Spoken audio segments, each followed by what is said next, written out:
SV6 news కు స్వాగతం. ముందుగా హెడ్లైన్స్. మహిళల విషయంలో ఆ నేతల ప్రవర్తనపై ప్రధాని మోదీ వ్యాఖ్యలు.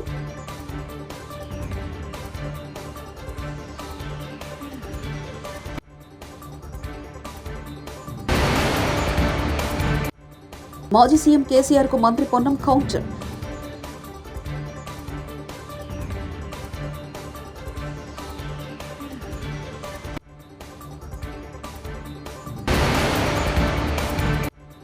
ప్రతిపక్షాలను వేధించడమే పనిగా పెట్టుకున్న కాంగ్రెస్ ప్రభుత్వం. హరీష్ రావు.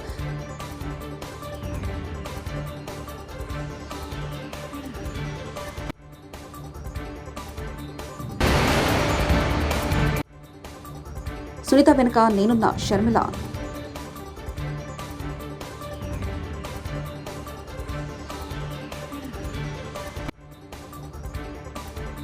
డీఎంకే కాంగ్రెస్లను మహిళలను మోసం చేయడం, అవమానించడం మాత్రమే తెలుసని ప్రధాని నరేంద్ర మోదీ వ్యాఖ్యానించారు.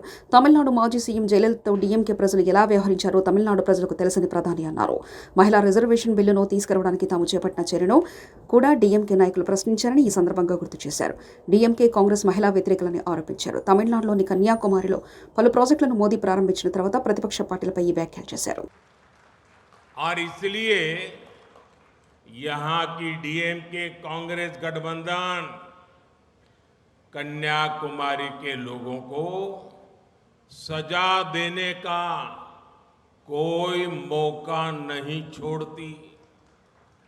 आप एक के बाद एक इनकी हरकतें देखिए।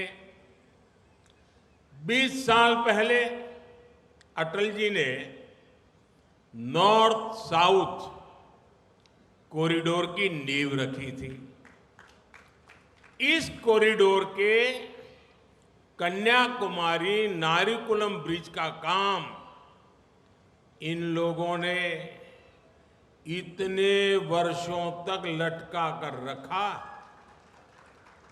2014 में जब हमारी सरकार आई तब हमने उसे पूरा किया।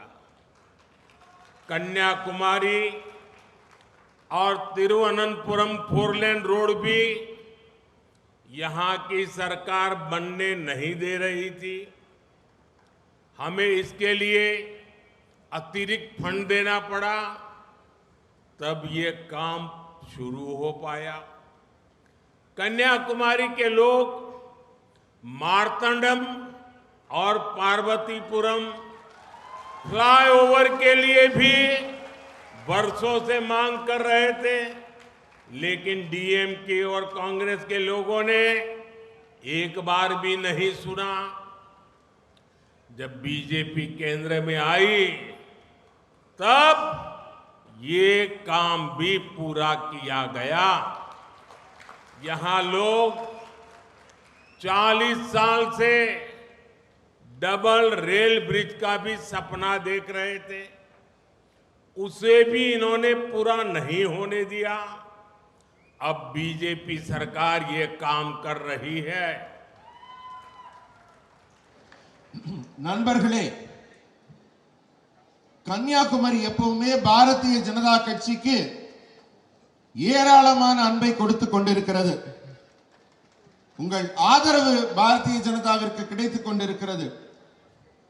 ஆனால் திமுக காங்கிரஸ் இண்டி கூட்டணி எப்படா வாய்ப்பு கிடைக்கும் இங்குள்ள மக்களை சுரண்டலாம் என்று காத்துக் கொண்டிருக்கிறது. நீங்க அவங்க நடவடிக்கைகள் எல்லாம் கடந்த 20 ஆண்டுகளாக ஒன்றன் பின் ஒன்றாக பார்த்தீங்கன்னா அவங்க எண்ணம் நமக்கு புலப்படும். ஆனால் நம் அடல் பிகாரி வாஜ்பாய் அவர்கள் வடக்கு தெற்கு வழித்தடத்திற்கு ஒரு அடித்தளம் அமைத்து கொடுத்தார். కన్యాకుమారి నరికులం పాలం బీఆర్ఎస్ అధినేత మాజీ మంత్రి కల్వకుంట్ల చంద్రశేఖరరావు మంత్రి పొన్నం ప్రభాకర్ కౌంటర్ ఇచ్చారు. ఈ సందర్భంగా శుక్రవారం ఆయన కరీంనగర్లో మీడియాతో మాట్లాడుతూ మేడిగడ్డలో 2 పిల్లర్లు కుంగాయని కేసీఆర్ చేసిన వ్యాఖ్యలపై మండిపడ్డారు. మొన్నటిదాకా అధికారంలో ఉన్నది మీరే కదా, కాంగ్రెస్ వస్తే కరువు వస్తుందనడం దారుణం. కేసీఆర్కు అవగాహన లేదు. రైతులను అన్ని విధాలుగా ఆదుకుంటాం, బుద్ధి ధ్యానం ఉన్నోడెవరు మా వల్ల కరువు వచ్చింది అని అనడని మంత్రి పొన్నం ప్రభాకర్ వ్యాఖ్యానించారు. కాగా కాళేశ్వరం ప్రాజెక్టు 3 పిల్లర్ల కింద ఇసుక జారిపోతే బ్రహ్మాండం బద్దలైనట్లు ప్రచారం చేస్తున్నారని కేసీఆర్ అన్నారు. కరీంనగర్ బీఆర్ఎస్ కథనబేరి సభలో పాల్గొన్న ఆయన ఈ వ్యాఖ్యలు చేశారు. ప్రజాపాలనను గాలికొదిలేసి ప్రతిపక్షాలను వేధించడమే పనిగా పెట్టుకున్న కాంగ్రెస్ ప్రభుత్వం మాజీ మంత్రి ఎమ్మెల్యే హరీష్ రావు గారి హయాంలో ప్రతిరోజు నల్లా వచ్చింది 5 ఏళ్ళు. మీరు వచ్చి 3 నెలలు అయింది, ఇలా 3 రోజులకు ఒక్కసారి నల్ల వస్తుంది. ఇలా మీరు 100 రోజుల్లో చేస్తామన్న హామీలను అమలు చేయడంలో పూర్తిగా విఫలమైపోయింది. అంటే ఇలా కాంగ్రెస్ పాలన ఏంటంటే అక్రమ కేసులు బనాయించి ప్రతిపక్షాల మీద ఒత్తిడి పెట్టి కాంగ్రెస్ పార్టీలో చేర్చుకునే ప్రయత్నం చేస్తూ ఉన్నారు. ఎవరైనా పార్టీలో చేరమంటే వాళ్ళను రకరకాల వేధింపులకు గురి చేయడం, కేసులు పెట్టడం ఇవాళ కాంగ్రెస్ పార్టీ నైజంగా మారిపోయింది. ఇవాళ మా పటాన్చెరు శాసనసభ్యులు మహిపాల్ రెడ్డి గారి సోదరుడి ఇంటికి ఉదయం 3 గంటలకు 100 మంది పోలీసులు వెళ్లి ఆయన అరెస్ట్ చేసే ప్రయత్నం చేసినారు. ఆయన ఏమన్నా బందిపోటా, టెర్రరిస్టా, రేపిస్టా? ఎందుకు 3 గంటల రాత్రి పోయి ఆయనను వందలాది మంది పోలీసులు పోయి అరెస్ట్ చేయాల్సిన అవసరం వచ్చింది? అంటే ఇది ఏంది? మీరు భయభ్రాంతులకు గురి చేసే ప్రయత్నం చేయడం. అసలు ఆ కేసు ఏంది? Civil matter. అవసరమైతే దాంట్లో నోటీస్ ఇవ్వాలి. యాక్చువల్గా 41 పిఆర్సీ కింద నోటీస్ ఇవ్వాలి. నోటీస్ ఇవ్వకుండా, ఎఫ్ఐఆర్ కాపీ ఇవ్వకుండా మబ్బుల 3 గంటలకు 100 మంది ఎస్ఐలు, సిఐలు, కానిస్టేబుళ్లు వెళ్లి ఇవాళ ఆయన అక్రమంగా అర్ధరాత్రి పూట అరెస్ట్ చేయాల్సిన అవసరం ఏమొచ్చింది అని మేము అడుగుతా ఉన్నాం. ఇలా అరెస్ట్ చేసేటప్పుడు కొన్ని విధానాలు ఉంటాయి కదా. నోటీస్ ఇవ్వాలన్నా వద్దా? ఎఫ్ఐఆర్ కాపీ ఇవ్వాలన్నా వద్దా? మబ్బుల 3 గంటలకు మీరు అరెస్ట్ చేస్తారు, 10 దాకా ఎఫ్ఐఆర్ కాపీ ఇయ్యరు అడిగితే. ఇది ఎక్కడి విధానమో అని మేము అడుగుతా ఉన్నాం. నేను పోలీస్ అధికారులను కూడా కోరుతా ఉన్నా, ఏ ప్రభుత్వం కూడా శాశ్వతం కాదు. దయచేసి పద్ధతులు మర్చిపోకండి, మితిమీరి ప్రవర్తించొద్దు అని చెప్పి కూడా నేను పోలీస్ అధికారులను కోరుతా ఉన్నా. మేము 10 ఏళ్లలో ఏ రోజు కూడా ఈ రకమైన ప్రయత్నాలు చేయలేదు. 10 ఏళ్ళు అధికారంలో ఉంటే ఈ రకంగా మేము ఎప్పుడు అధికార దుర్వినియోగానికి పాల్పడిన పరిస్థితి లేదు. ఇవాళ నాన్ అప్లికేబుల్ సెక్షన్స్, అసలు ఆ సెక్షన్ దీనికి అప్లికేబులే కాదు, కానీ అక్రమమైనటువంటి సెక్షన్స్ పెట్టి ఏదో రకంగా అరెస్ట్ చేసే ప్రయత్నం చేస్తూ ఉన్నారు. బెయిలబుల్ సెక్షన్స్, యాక్చువల్గా మీరు ఏ ఆరోపణ అయితే ఈరోజు చేస్తూ ఉన్నారో అవన్నీ కూడా బెయిలబుల్ అఫెన్సెస్. సుప్రీంకోర్టు జడ్జిమెంట్ ఇచ్చింది స్టేషన్ బెయిలే ఇవ్వాలి అని. కానీ స్టేషన్ బెయిల్ ఇచ్చే అవకాశం ఉన్నా కూడా, బెయిలబుల్ అఫెన్సెస్ ఉన్నా కూడా, సివిల్ మ్యాటర్ అయినా కూడా ఏదో ఒక రకంగా అరెస్ట్ చేయాలి, జైలుకు పంపాలి, మా క్యారెక్టర్ను డ్యామేజ్ చేయాలి, మమ్మల్ని మానసికంగా ఇబ్బంది పెట్టాలి, ఆ రకంగా వీళ్ళని లొంగ తీసుకొని కాంగ్రెస్ పార్టీలో చేర్చుకోవాలి అనేటువంటి కుట్రకు ఈరోజు కాంగ్రెస్ పార్టీ పాల్పడతా ఉంది. ఇవాళ మేము చేరము కాంగ్రెస్ పార్టీలో, మేము ప్రజాక్షేత్రంలో ప్రజల ద్వారా బీఆర్ఎస్ పార్టీ తరఫున గెలిచినాము అంటే ఇవో ఈ రకమైనటువంటి వేధింపులు, ఈ రకంగా కేసులు పెట్టి ఇంకా నిన్ను సతాయిస్తాం, ఇంకా చాలా కేసులు పెడతాం, బిడ్డ నువ్వు వస్తావా రావా అన్నటువంటి రీతిలో ఇవాళ కాంగ్రెస్ పార్టీ వ్యవహారం ఉంది. ఇది మంచి పద్ధతి కాదు. ఇటువంటి విధానాన్ని మానుకోవాలి. మీరు ప్రజలకు సేవ చేయడానికి అవకాశం ఇచ్చారు, కానీ ఇవాళ మీరు ప్రతిపక్షాలను లేకుండా చేస్తాం, ప్రజాస్వామ్యాన్ని కూనీ చేస్తాం, ప్రతిపక్షాలను వేధింపులకు గురి చేస్తాం, మీరు మేము చెప్పినట్టు మా పార్టీలోకి రావాల్సిందే అనేటువంటి విధానాన్ని మానుకోవాలి. ఇప్పుడు మొన్న మైన్స్ ఇన్స్పెక్షన్ చేసినప్పుడు ఆర్డీఓ గారి వీడియో ఉంది. ఆయన మైన్ మీద ప్రెస్ మీట్ లో మాట్లాడిండు. ఏం మాట్లాడిండు? మంత్రి గారి ఆదేశం మేరకు వచ్చి నేను మైన్స్ ఇన్స్పెక్ట్ చేస్తున్నా అని స్వయంగా ఆర్డీఓ గారే చెప్పిండు. అంటే మీరు టార్గెటెడ్ గా చేస్తున్నారు. ఇవాళ పటాన్చెరు ప్రాంతంలో మాకున్న సమాచారం మేరకు 20-30 మైన్స్ లీజ్ అయిపోయింది. అలా కాంగ్రెస్ పార్టీ నాయకులై, మాజీ మంత్రులై కూడా ఉన్నాయి. వాటికి లీజే లేదు, అయినా అవి నడుస్తూ ఉంటాయి. 20-30 మైన్లు లీజ్ అయిపోయినా అవి నడిస్తే వాటి మీద యాక్షన్ ఉండదు, వాటి మీద చర్యలు ఉండవు. కానీ ఏ తప్పు లేకుండా వైసీపీ పునాదులు రక్తంతో నిండి ఉన్నాయని వైఎస్ సునీత సంచలన వ్యాఖ్యలు చేశారు. వివేకానందరెడ్డి రక్తం కోడికత్తి రక్తంతో రాజకీయాలు చేశారని విమర్శించారు. జగన్కు అంతఃకర శుద్ధి అంటే ఏంటో అర్థం తెలుసా అని ప్రశ్నించారు. అధికారంలో ఉన్న వ్యక్తి న్యాయ పోరాటం చేస్తున్న తమపై నిందలు వేయడానికి సిగ్గుండాలని మండిపడ్డారు. రాష్ట్రంలో గ్రామ వార్డు వాలంటీర్లపై ఏపీ ప్రభుత్వం కీలక ఆదేశాలు ఇచ్చింది. వాలంటీర్లను ఎన్నికల విధుల్లో వినియోగించరాదని స్పష్టం చేసింది. ఈ మేరకు ప్రభుత్వ ప్రధాన కార్యదర్శి కెఎస్ జవహర్ రెడ్డి అన్ని జిల్లాల కలెక్టర్లకు ఆదేశాలు జారీ చేశారు. ఎన్నికల ప్రక్రియకు వారికి పూర్తిగా దూరంగా ఉంచాలని స్పష్టం చేశారు. ఈ ఆదేశాలు ఉల్లంఘిస్తే ఈసీ మార్గదర్శకాల మేరకు చర్యలు తప్పవని హెచ్చరించారు. వైఎస్ వివేకానందరెడ్డి హత్యపై పోరాడుతున్న సునీతారెడ్డి వెనుక తాను ఉన్నానని షర్మిలారెడ్డి ప్రకటించారు. ఇది ఆస్తి అంతస్తు కోసం జరుగుతున్న పోరాటం కాదని, న్యాయం కోసం జరుగుతుందని చెప్పారు. చిన్నాన్న ఆత్మశాంతి చేకూరే వరకు ఈ పోరాటం ఆగదని స్పష్టం చేశారు. హత్య రాజకీయాలను ప్రజలు చీకొట్టి హంతకులకు అండగా ఉన్న వారికి ఎన్నికల్లో బుద్ధి చెప్పాలన్నారు. కాల్ రికార్డ్స్ అయితేనేమి, వాంగ్మూలాలు అయితేనేమి, ఇవన్నీ హత్య చేసిన వాళ్ళు వీళ్ళు అని వేలెత్తి చూపుతున్నా ఈ రోజుటి వరకు కూడా హత్య చేసిన వాళ్లకు, హత్య చేయించిన వాళ్లకు శిక్ష పడలేదు, కేసుకు కొలిక్కి రాలేదు, కేసు అసలు ముందడుగు వేయలేదు.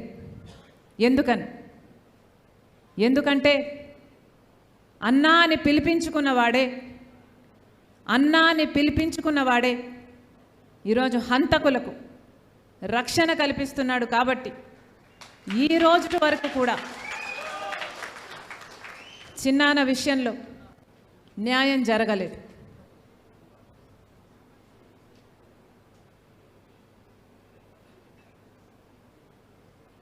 చిన్నమ్మ సౌభాగ్యమ్మ బిడ్డ సునీత చిన్నాన్న చావుతో అందరికంటే ఎక్కువ నష్టపోయింది చిన్నమ్మ సునీత. సౌభాగ్యమ్మ గారు, సునీతారెడ్డి గారు బాధితులు అన్న సానుభూతి లేకపోగా, బాధితులకు భరోసా ఇవ్వాలి అన్న ఆలోచన లేకపోగా, అదే సునీత కుటుంబం హత్య చేసింది అని ఆరోపిస్తున్నారే, ఇది మీ మనస్సాక్షి అయినా ఎలా ఒప్పుకుంటుంది అని అడుగుతున్నాం. ఒకసారి నంద్యాల జిల్లా ఆత్మకూరు పట్టణం తెలుగుదేశం పార్టీ కార్యాలయం నందు ఉమ్మడి మిత్రపక్షాలు టీడీపీ, బీజేపీ, జనసేన పార్టీల ఉమ్మడి సమావేశం జరిగింది. ఈ సమావేశంలో తెలుగుదేశం పార్టీ నాయకులు బన్నూరు రామలింగారెడ్డి, జనసేన పార్టీ నాయకులు శ్రీరాములు, మురహరి అరుణ్ కుమార్, బీజేపీ నాయకులు బిజ్జం సుబ్బారెడ్డి, సుదర్శన్ శర్మ మొదలైన నాయకులు మాట్లాడుతూ రానున్న ఎన్నికల్లో పొత్తు ఆవశ్యకత, శ్రీశైలం నియోజకవర్గ అభ్యర్థి బుడ్డా రాజశేఖర రెడ్డి గెలుపుకు తామంతా కలిసి కృషి చేస్తామని తెలిపారు. ఈ కార్యక్రమంలో టీడీపీ నాయకులు లాయర్ గోవిందరెడ్డి, శివరాంరెడ్డి, కలిముల్లా, నాగూర్ ఖాన్, వేణుగోపాల్, శివప్రసాద్ రెడ్డి, అబ్దుల్లాపురం భాష, రామూర్తి, మల్లికార్జున రెడ్డి, జనసేన నాయకులు శ్రీరాములు, మురహరి అరుణ్ కుమార్, పాన్ భాష, రాజేష్ రాజు, బీజేపీ నాయకులు బెజ్జం సుబ్బారెడ్డి, సుదర్శన్ శర్మ, మౌలి భాష మొదలైన ముఖ్య నాయకులు పాల్గొన్నారు. పాలనను అంతమొందించాలి. నిజంగా నవరత్నాల చాటున ప్రజలందరినీ మభ్యపెట్టి వేలకు వేలు ఆయన దోచుకుంటూ పేదవాడి మాటలు మాట్లాడుతున్నటువంటి జగన్మోహన్ రెడ్డికి బుద్ధి చెప్పాలంటే ఈరోజు ఈ కూటమిని ఏకమై పెకలించాల్సినటువంటి అవసరం ఎంతైనా ఉంది. కాబట్టి ఈరోజు ఈ కూటమిని గెలిపించుకొని ఆంధ్ర రాష్ట్ర అభివృద్ధి కోసం మనం అందరం పాటుపడాలన్నదే ఈ ప్రెస్ మీట్ యొక్క ఉద్దేశం.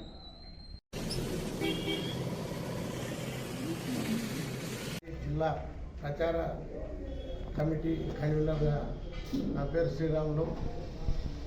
గత సంవత్సరం కిందనే మా జనసేన నాయకుడు పవన్ కళ్యాణ్ గారు ఓటు చీలకుండా ఈ యొక్క సైకో పరిపాలన, రాక్షస పరిపాలనకు చరమగీతం పట్టాలని, ఏ ఒక్క కార్మికుడు సంతోషంగా లేక ఇసుక కార్మికులు కావచ్చు, అలాగే ఉద్యోగస్తులు కావచ్చు, అలాగే మన సిపిఎఫ్స్ రద్దు చేస్తామని చేయకపోవడము, ఇలాంటివి ఇతను ఎక్కినంగా ముఖ్యంగా ఇప్పుడు ఎవరన్నా క్విజ్ చేస్తే ఒక విద్యార్థి రాజధాని ఏది అని రాయలేని పరిస్థితి, దుర్మార్గమైనటువంటి పరిపాలనలో మన ముఖ్యమంత్రి ఉన్నాడని చెప్పుకోవచ్చు. ఈరోజు ఈ యొక్క కలయిక బీజేపీ, జనసేన, తెలుగుదేశం పార్టీ ఈ యొక్క కలయిక శుభపరిణామం. అలాగే ప్రతి నియోజకవర్గంలో ముస్లిం సోదరులకైతే మటుకు ఖచ్చితంగా నేను విన్నపించుకుంటున్నా.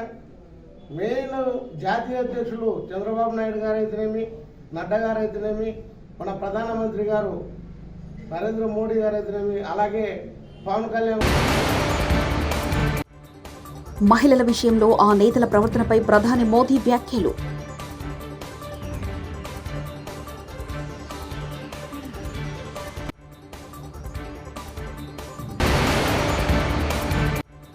మాజీ సీఎం కేసీఆర్ కు మంత్రి పొన్నం కౌంటర్.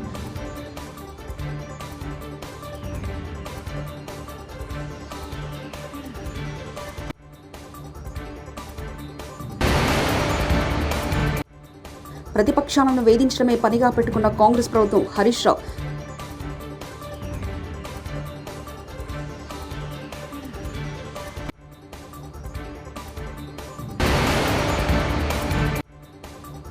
సునీత వెనుక నేనున్న షర్మిల.